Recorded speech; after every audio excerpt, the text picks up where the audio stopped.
আসসালামু আলাইকুম রহমতুল্লাহ বারকাতুহু।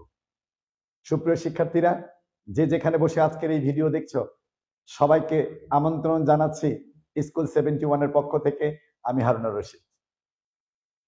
আমরা আজকে নবম এবং দশম শ্রেণীর পদার্থ বইয়ের দ্বিতীয় অধ্যায় গতি, এই অধ্যায়ের আমরা আজকে আলোচনা করব মাত্র 3টা টপিকসে। এর মধ্যে একটা হলো দূরত্ব, 2 নাম্বার হলো সরণ, আর 3 নাম্বার হলো দূরত্ব এবং সরণের মধ্যে সম্পর্ক। আমি আশা করি যে এই দূরত্ব এবং সরণের মধ্যে যে সম্পর্ক বিষয়টা আছে, এই বিষয়টা তোমাকে অনেকগুলো অবজেক্টিভের রেজাল্ট দিয়ে দেবে। চলো শুরু করি আজকের আমাদের ক্লাস। প্রথমে আমি শুরু করছি দূরত্ব নিয়ে। এই দূরত্ব কাকে বলে সেটা আমরা আলোচনায় করে নিয়ে এসেছি যে দূরত্ব আসলে কাকে বলে। সুপ্রিয় শিক্ষার্থীরা, পারিপার্শ্বিকের সাপেক্ষে কোনো বস্তু যে কোনো দিকে তার অবস্থানের যতটুকু পরিবর্তন করে আমরা তার নাম দিয়েছি দূরত্ব। যদি সংজ্ঞা আকারে লিখতে চাও তাহলে তুমি এভাবে লিখতে পারো যে পারিপার্শ্বিকের সাপেক্ষে কোনো বস্তু যে কোনো দিকে যে পথ অতিক্রম করে তাকে বলা হয় দূরত্ব। পারিপার্শ্বিকের সাপেক্ষে শব্দটার সঙ্গে পরিচয় করে দিয়েছি আমি আগেই। আমি আবারও বলছি, আমার চারিপাশে যা কিছু আছে সেটাই হলো আমার পারিপার্শ্বিক।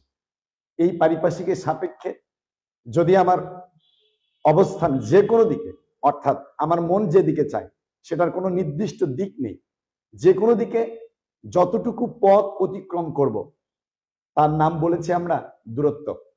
এই দূরত্ব সম্পর্কে তোমাকে বেশ কিছু তথ্য অবশ্যই জানতে হবে। দূরত্বের সংজ্ঞাটা হয়তো বা সবাই জানে, বাট এই তথ্যগুলো তোমাকে জানতে হবে। আমি তথ্যগুলো একটি একটি করে তোমাদের লিখে জানাচ্ছি, দেখো তথ্যগুলো তোমরাও জানো কি জানো না। চলো যাই, শুরু করি। নাম্বার 1 নাম্বার, আমরা বলছি দূরত্বকে এস বা বি বা ছোট হাতে বি দ্বারা প্রকাশ করা হয়। সুপ্রিয় শিক্ষার্থীরা, যদি আমরা কখনো দূরত্বকে প্রকাশ করতে চাই যে কি দিয়ে প্রকাশ করব, সেক্ষেত্রে আমরা এস দিয়ে প্রকাশ করতে পারি, আমরা বি দিয়ে প্রকাশ করতে পারি, অথবা বড় হাতে ডি দিয়েও প্রকাশ করতে পারি। এই ছিল আমাদের 1 নাম্বার। আর 2 নাম্বারটা হলো আমাদের 2 নাম্বার, সিজিএস পদ্ধতিতে দূরত্বের একক আমরা বলছি সেন্টিমিটার। ঠিক তেমনি ভাবে যদি বলি তাহলে এমকেএস পদ্ধতিতে দূরত্বের একক বলবো মিটার, এবং 4 নাম্বার এফপিএস পদ্ধতিতে দূরত্বের একক বলবো ফুট বা ফিট বলি আমরা। তাহলে এই হলো 4টি। নাম্বার 1 হলো দূরত্বকে এস বা ডি দ্বারা প্রকাশ করা হয়। 2 নাম্বার হলো সিজিএস পদ্ধতিতে দূরত্বের এককের নাম হলো সেন্টিমিটার, এমকেএস পদ্ধতিতে দূরত্বের এককের নাম মিটার, এবং এফপিএস পদ্ধতিতে দূরত্বের এককের নাম হলো ফুট। এই হলো আমাদের 4টি।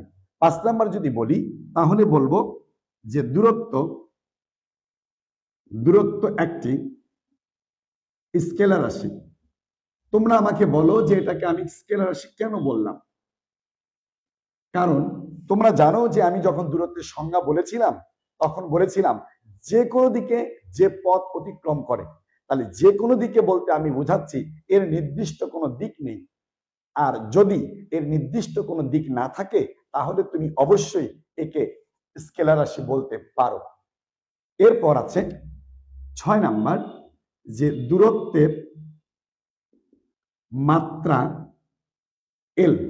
আমরা জানি যে দৈর্ঘ্যের মাত্রা এল, প্রস্থের মাত্রা এল, উচ্চতার মাত্রা এল, দূরত্বের মাত্রা এল এবং সরণের মাত্রা এল। এই 5টা রাশিকে আমরা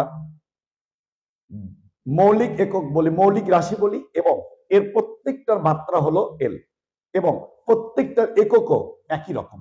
সুতরাং আমরা দূরত্বের মাত্রা বলছি হলো এল। সুপ্রিয় শিক্ষার্থীরা, এবার চলো যাই আমরা দূরত্ব এই 6টি আরেকবার একটু আমরা পড়ে নিই। আমি আবার বলছি, দূরত্বকে এস বা ডি বা বড় হাতে ডি দ্বারা প্রকাশ করা হয়। 2 নাম্বার বলছি সিজিএস পদ্ধতিতে দূরত্বের এককের নাম সেন্টিমিটার, মাথায় থাকবে তো? এবার এমকেএস পদ্ধতিতে হলো মিটার, এফপিএস পদ্ধতিতে হলো ফুট, দূরত্ব একটি স্কেলার রাশি এবং দূরত্বের মাত্রা হলো এল। এই ছিল হলো আমাদের দূরত্বের সংজ্ঞা এবং দূরত্ব সম্পর্কে তথ্য। এরপর চলো আমরা যাই সরণ ব্যাপারে কথা বলি। চলো যাই, আমরা সরণ নিয়ে কথা বলবো এখন। সরণ নিয়ে যদি কথা বলি তোমাদের সামনে, তাহলে আমরা বলবো যে সরণ কাকে বলে। প্রথমেই বলবো সরণ কাকে বলে। পারিপার্শ্বিকের সাপেক্ষে যদি কোনো বস্তু কোনো নির্দিষ্ট দিকে যে দূরত্ব অতিক্রম করে আমরা তাকে বলবো হলো সরণ। তাহলে পারিপার্শ্বিকের সাপেক্ষে এটা ঠিক ছিল, কিন্তু নির্দিষ্ট দিকে বলেছি আমি, তার মানে তুমি যে কোনো দিকে আর যেতে পারবে না, কোনো একটা নির্দিষ্ট দিকে যেতে হবে। হয় তোমাকে উত্তর দিকে যেতে হবে, অথবা তোমাকে দক্ষিণ দিকে যেতে হবে, অথবা সামনে যেতে হবে, অথবা পিছনে যেতে হবে। অর্থাৎ একটি নির্দিষ্ট দিকের কথা উল্লেখ করতে হবে, যে আমি যেখানে দাঁড়িয়ে আছি সেখান থেকে সামনের দিকে 3 ফুট যেতে পারলে আমরা তাকে বলবো হলো সরণ। তাহলে পারিপার্শ্বিকের সাপেক্ষে কোনো নির্দিষ্ট দিকে কোনো বস্তু যে দূরত্ব অতিক্রম করে আমরা তাকে বলছি সরণ। তার মানে বুঝতেই পারছো যে সরণের একটি নির্দিষ্ট দিক আছে। সবচেয়ে বড় বৈশিষ্ট্য হলো সরণের একটি নির্দিষ্ট দিক থাকবে। চলো আমরা সরণ সম্পর্কে কি জানবো। নাম্বার 1, ঠিক একই রকম ভাবে আমরা জানবো সরণকে এস বা ডি বা বড় হাতের ডি দ্বারা প্রকাশ করা হয়। সুপ্রিয় শিক্ষার্থীরা, 2 নাম্বার যদি বলি তাহলে আবার বলবো সিজিএস পদ্ধতিতে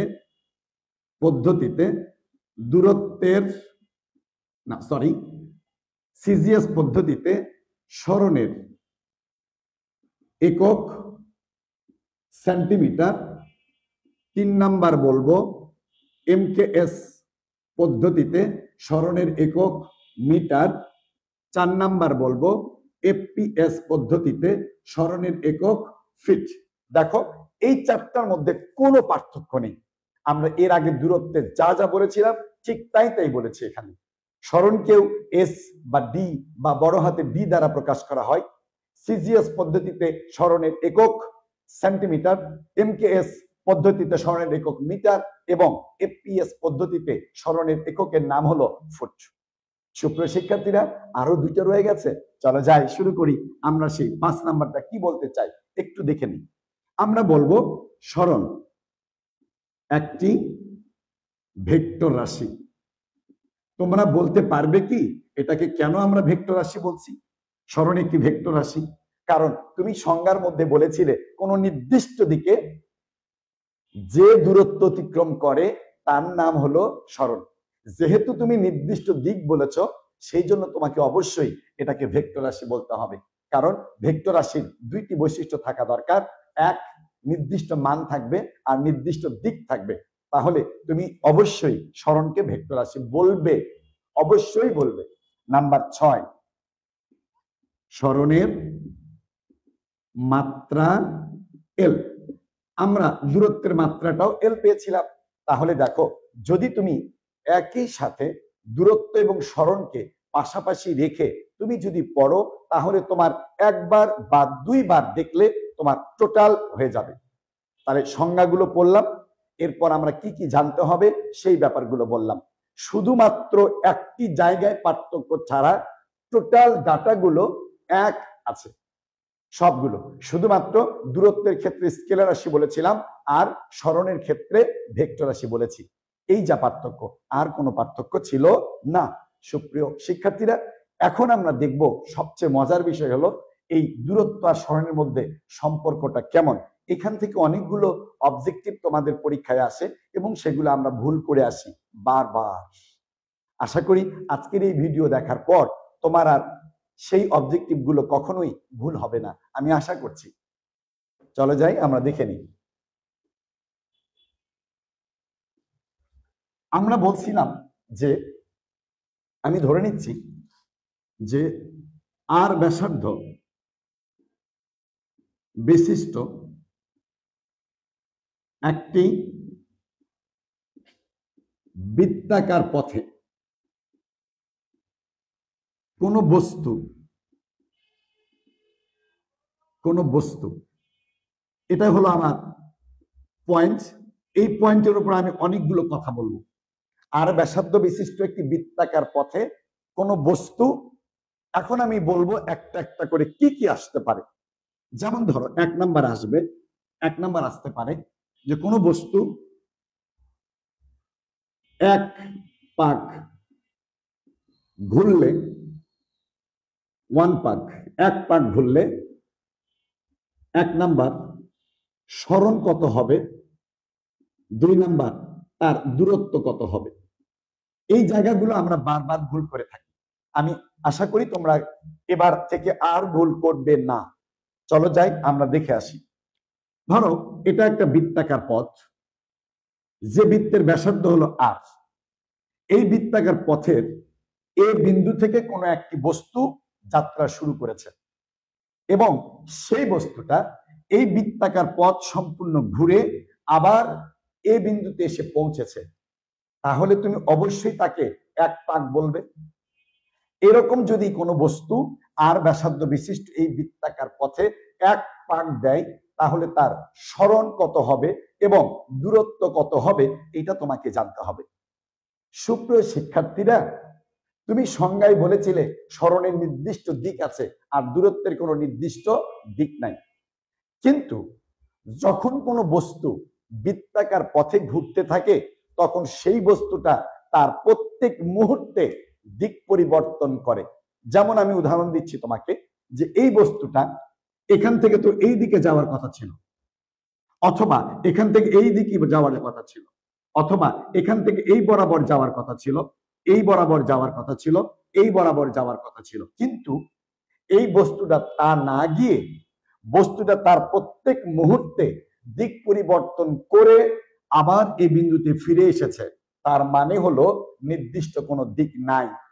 যদি কোনো বস্তুর নির্দিষ্ট দিক না থাকে, তাহলে তার অতিক্রান্ত দূরত্বকে তুমি কখনোই সরণ বলতে পারো না। এজন্য আমরা বলছি যে এক পাক ঘুরলে তার সরণ হবে শূন্য। সরণ কত হবে? শূন্য হবে। দুই পাক ঘুরলে সরণ শূন্য হবে। তিন পাক ঘুরলে সরণ শূন্য হবে।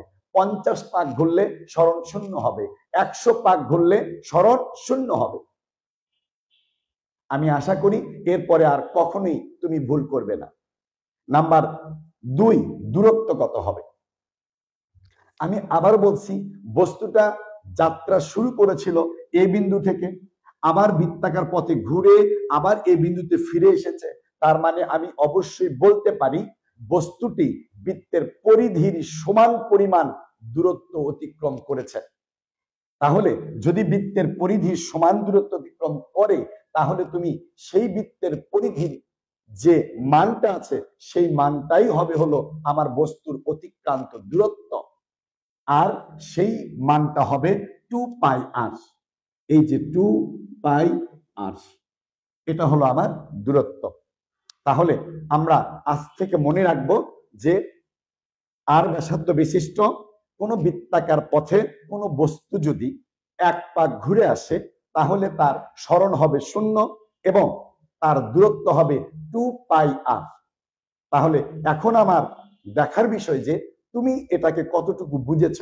এবার চলো যাই দ্বিতীয়টা হলো তোমার জন্য, যে তুমি কতটুকু বুঝেছ তার সঠিক অ্যান্সারটা তুমি করতে পারো কিনা। চলো যাই আমরা 2 নাম্বারটা এবার দিচ্ছি তোমাকে। এবার তোমাকে 2 নাম্বারটা দিচ্ছি। এবার আমার 2 নাম্বারটা হলো 7 পাক ঘুরলে নাম্বার 1 সরণ কত হবে, আর 2 নাম্বার হলো দূরত্ব কত হবে। সুপ্রিয় শিক্ষার্থীরা, এবার মনে মনে তুমি চিন্তা করো যে এর অ্যান্সারটা তুমি বলতে পারো কিনা। তাহলে তুমি বুঝতে পারবে যে আসলে তুমি বুঝেছ। এবার বলো দেখি যে 7 পাক ঘুরলে তার সরণ কত হবে। মনে মনে অবশ্যই বলেছ যে 7 পাক ঘুরলে আসলে সরণ হবে শূন্য। কারণ যদি পূর্ণ সংখ্যা বার ঘুরে আসে 1 পাক 2 পাক 4 পাক 7 পাক 50 পাক 100 পাক 500 পাক যদি ঘুরে আসে তাহলে প্রত্যেকবার তার স্মরণ হবে 0 আর দূরত্ব হবে কত 1 পাক ঘুরলে যদি আমাদের 2 পাই আর হয় তাহলে 7 পাক ঘুরলে কত হবে 7 দোকানে 14 পাই আর এই পরিমাণ দূরত্ব সে অতিক্রম করেছে তাহলে আমরা লিখব 14 পাই আর 7 পাকের জন্য তাহলে তুমি বলো তো দেখি এবার 10 পাক ঘুরলে তার দূরত্ব কত অবশ্যই 10 দোকানে 20 পাই আর হবে যদি 50 পাক ঘোরে তাহলে দূরত্ব হবে হলো 100 পাই আর অর্থাৎ 1 পাক ঘুরলে যদি তোমার 2 পাই আর হয় তাহলে অবশ্যই তোমার 7 পাক ঘুরলে হবে 14 পাই আর আশা করি তোমরা বুঝতে পেরেছো এবার চলো যাই আরেকটু জটিল বিষয়টা দেখে নিই জটিল বিষয়টা হলো কেমন যেমন ধরো আমি তোমাকে বললাম যে 3 নাম্বার 3.5 পাক যদি ঘুরে আসে 3.5 পাক ঘুরলে 1 নাম্বার স্মরণ কত হবে আর 2 নাম্বার হলো দূরত্ব কত হবে এই ছিল হলো আমাদের 3 নাম্বারটা এবার আমরা একটু দেখে আসি এই যে আমার বৃত্তটা এই বৃত্তটা এই বিন্দু থেকে যাত্রা শুরু করেছে একটি বস্তু তাহলে 3.5 পাক মানে কি 1 2 3 এবং শেষে গিয়ে আমার এইখানে অর্থাৎ বি বিন্দুতে অবস্থান করছে তাহলে আমি এইভাবে চিন্তা করছি যে বস্তু যাত্রা শুরু করেছে এ বিন্দুতে আর যাত্রা শেষ করেছে হলো বি বিন্দুতে এই আদি অবস্থান এবং শেষ অবস্থানের মধ্যে সবচেয়ে কম দূরত্বকে বলা হয় সরণ এই সংজ্ঞাটা তোমাকে অবশ্যই মনে রাখতে হবে দুটি বিন্দুর মধ্যে সবচেয়ে কম দূরত্বকে বলা হয় সরণ তাহলে এবার তোমরা বলো যে এ আর বির মধ্যে সবচেয়ে কম দূরত্ব কোনটা আমরা দেখাই দিতে পারি এটা যে সবচেয়ে কম দূরত্ব কোনটা হবে এইটা হবে আমার সবচেয়ে কম দূরত্ব এটা হবে সবচেয়ে কম দূরত্ব যা বৃত্তের ব্যাস এর সমান সবচেয়ে কম দূরত্বটা কার সমান বৃত্তের ব্যাসের সমান যদি বৃত্তের ব্যাস হয় তাহলে তোমাকে আমি বলেছিলাম এই বৃত্তের ব্যাসার্ধ হলো আর আর তাহলে এই আর আর আর যোগ করলে হবে 2r সুতরাং 3.5 পাক ঘুরলে আমার স্মরণ হবে 2r এর সমান অর্থাৎ বৃত্তের ব্যাসের সমান বৃত্তের ব্যাসের সমান এটা মনে রাখতে হবে এবার আসো তুমি যে তাহলে আমার দূরত্ব কত হবে দূরত্ব হবে হলো দেখো 3 দোকানে 6 হবে পাই আর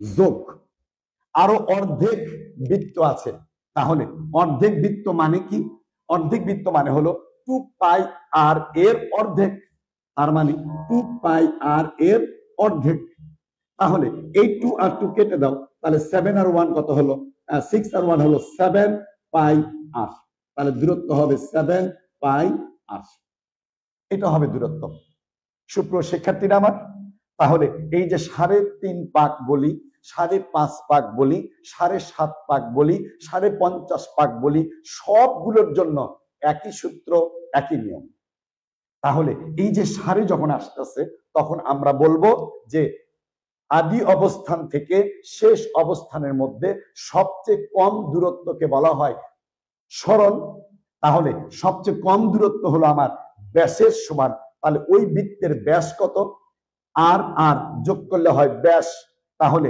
2r লিখেছে 2r এবং আমার দূরত্ব কত হবে 3.5 পাক যেহেতু তাহলে 3 পাক পূর্ণ সংখ্যা তাহলে 3 দোকানে 6 পাই আর আর অর্ধেক আছে তাহলে গোটাটা ঘুরলে হয় 2 পাই আর এর অর্ধেক তাহলে 2 পাই আর এর অর্ধেক 2 তে ভাগ দিয়েছি 2 2 কেটেছি তাহলে 7 আর 1 কত হয় আর 6 আর 1 কত হয় 7 তাহলে 7 পাই আর তাহলে দূরত্ব হবে 7 পাই আর সুপ্রিয় শিক্ষার্থীরা আমার তাহলে এবার চলো আরেকটু জটিল বিষয়গুলো কি হতে পারে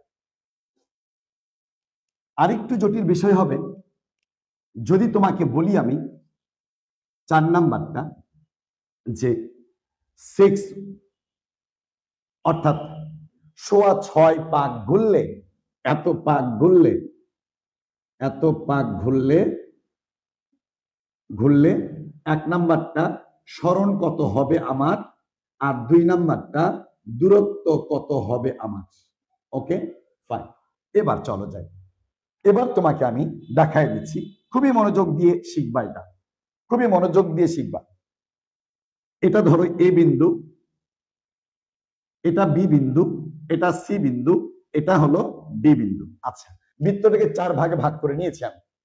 এবার বলো, যাত্রা শুরু করেছি হলো এ বিন্দু থেকে, তাহলে 1 2 3 4 5 6, এইবার 6-এর পরে আমার অবস্থানটা কোথায়? তুমি বলো আমার আদি অবস্থান কোথায় আর শেষ অবস্থান কোথায়?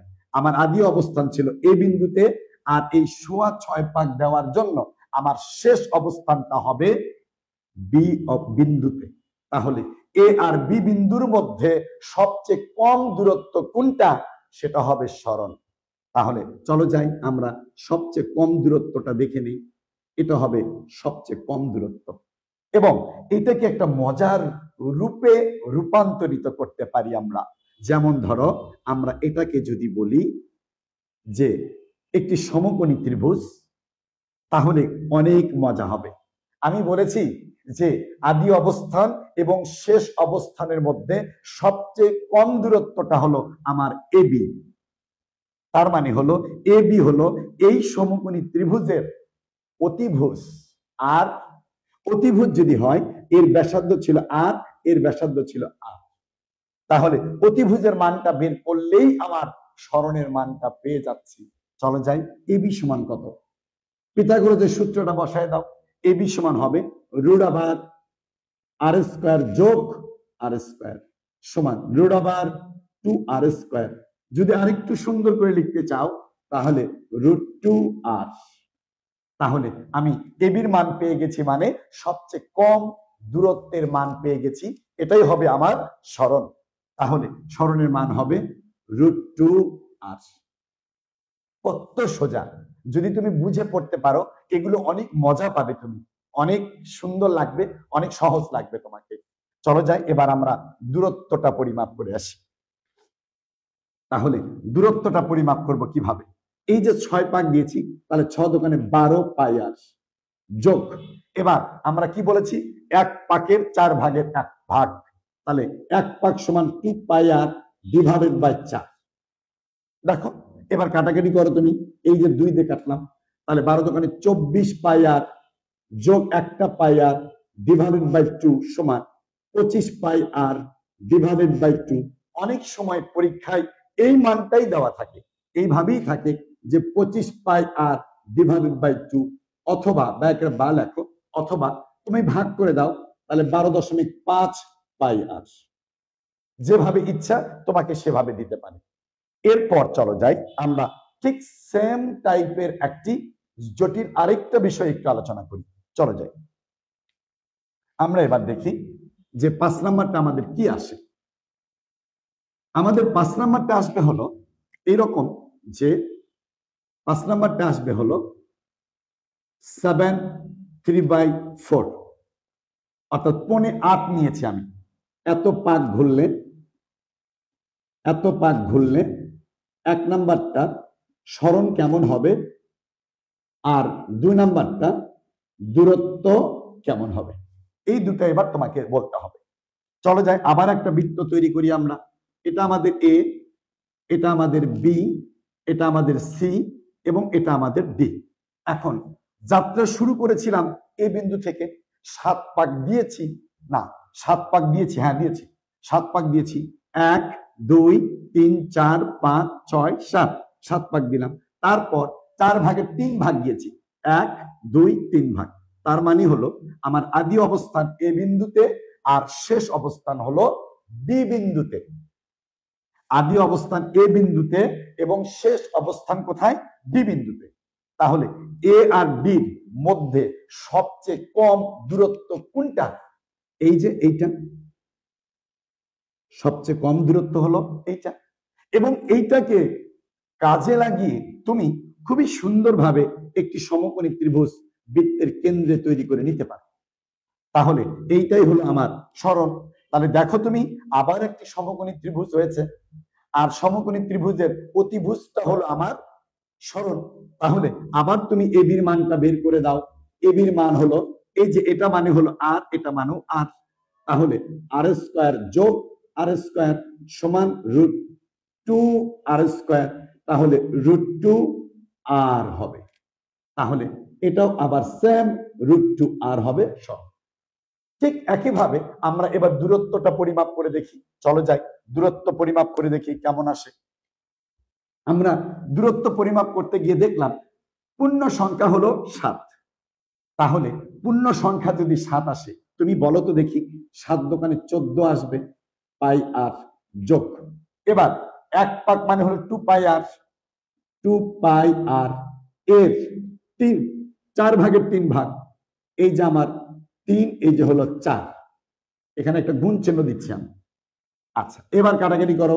এবার কাটলাম 2, তাহলে 14 দোকানে 28 পাই আর যোগ, এখানে থাকলো কত, এখানে 3πr, আর নিচে থাকে হলো 2। লসাগু করেছি, একদম সহজ করে লসাগু করেছি। তাহলে 31πr ডিভাইডেড বাই 2, সেম লিখে দাও 31πr ডিভাইডেড বাই 2, বাস এটা দাও। অথবা তুমি দাও বা দাও, এটাকে ভাগ করে দাও, তুমি এটাকে ভাগ করে দাও, একবার দাও, 5 দোকানে 10, 5 দোকানে 10, এত পাই আর, এইটা করে দাও, বাস। তাহলে তোমাকে যদি আজ থেকে এই সরণ আর দূরত্ব সম্পর্কে কোনো অবজেক্টিভ দেয়, আমার বিশ্বাস বলে তোমাকে আর আটকাতে পারবে না। যদি তুমি আজকের এই ক্লাসটা খুবই সুন্দরভাবে বুঝে থাকো, তাহলে তুমি আজ থেকে আর ভুল করবে না। যদি বুঝতে সমস্যা হয় তাহলে আরেকবার দেখে নাও, তোমার হাতে অবশ্যই আছে এটা।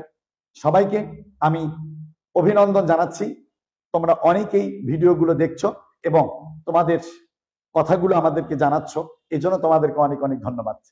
আর সবাইকে রিকোয়েস্ট করব যে এই ভিডিওগুলো শেয়ার করে দেওয়ার জন্য, যেন সবাই দেখতে পারে এবং তাদের ফিজিক্সের ভীতিটা দূর করতে পারে। চ্যানেলটাকে সাবস্ক্রাইব করো, বেল বাটনে ক্লিক করে রাখো, যেন প্রত্যেকটা ভিডিও তোমার কাছে পৌঁছে যায়। এই প্রত্যাশায় আজকের মতো বিদায় নিচ্ছি। আল্লাহ হাফেজ।